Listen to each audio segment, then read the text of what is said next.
Prieš montuojant SIP paneles turime pasiruošti pagrindą.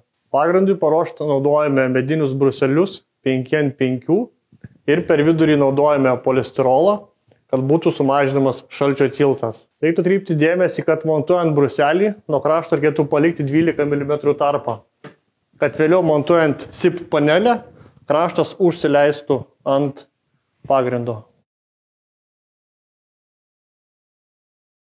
Prieš montuojant putplastį supurškiame putom perimetrą ir vieną juostą per vidurį.